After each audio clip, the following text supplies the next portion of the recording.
Good morning, students. I am B. Rajashekhar, your English teacher. I am very happy to teach you the basic English grammar. Now we are going to see the basic fundamentals of English grammar. You must know what are the first person singular plural, second person singular plural, and third person singular plural. First person singular I, first person plural we, second person singular you, second person plural you. It will function singular as well as plural regarding to the situation. Third person singular he, she, it. Third person plural they. We have to follow this with the verb form. There we have to use one rule. If third person singular comes in present tense, we must add s, es or ies with the verb. For an example, I work in the field, we work in the field, you work in the field, they work in the field is correct. He works in the field, she works in the field, it works in the field. Why we have to use yes, es or ies with the verb means we have to follow the rule. Remind the rule. If third person singular comes in the present tense, we must add yes, es or ies with the verb. Students, keep it in your mind. Whenever I teach the grammar, copy the grammar in your far note. Now we are going to see the next topic. Students, now we are going to see the basic grammar, parts of speech. How many parts of speech are there? There are 8 parts of speech.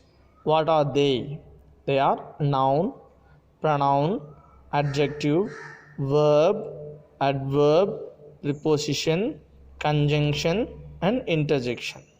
Now we are going to know what is meant by noun. It is a naming word. For an example, Bama is a singer. Here Bama is refers to noun because it refers a name. Chennai is a big city. Here Chennai is noun. Pad is on the table. Here pad is noun because it is a thing. Now we are going to see about pronoun. It is used instead of noun. For an example, he, she, it, I, we, you, they, them, us. Next, we are going to see about adjective. What is meant by adjective? It describes about the noun. For an example, Ramu is a good boy. Here, the adjective is good. It refers to the noun. The quality is considered as the adjective. Now we are going to see about verb. It is an action word. For an example, he works hard. She sings sweetly. Both the sentence contains the verbs works as well as sings. Now we are going to see about an adverb. It adds something meaning to the verb. For an example, Ravi walks. Here Ravi walks, the statement ends. The word slowly adds something meaning to the verb. So it is called an adverb. Mostly the adverb ends with ly. We can identify it easily. For an example, she sings sweetly. He runs fastly. Now we are going to see about preposition.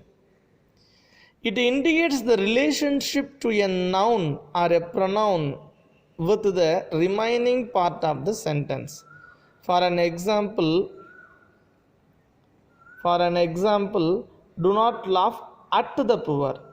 The pen is in the water. The book is on the table. Here, at, in, on are referred to the preposition. Students, now we are going to see about the conjunction. It used to join a word or sentence. For an example, he came late because he missed the bus. Rahul and her friends went to Chennai. Here, because and then and are referred to the conjunction. There are two kinds of conjunction, students: subordinating conjunction and coordinating conjunction. We are going to see the difference between that in the another grammar part. At that time I will explain you clearly the difference between. For an example, we are going to see it in the simple complex compound sentence. At that time I will explain you the difference between subordinating conjunction and coordinating conjunction. Now generally we are going to know about the conjunction. Interjection. It is a word which used to express a sudden feeling and emotion. For an example, oh, ha, harag. Whatever the thing we express, our feeling is considered as interjection. Okay, students, listen the grammar carefully and copy it in your fair note. If you have any doubt, just make me a call. I will explain clearly. Thank you.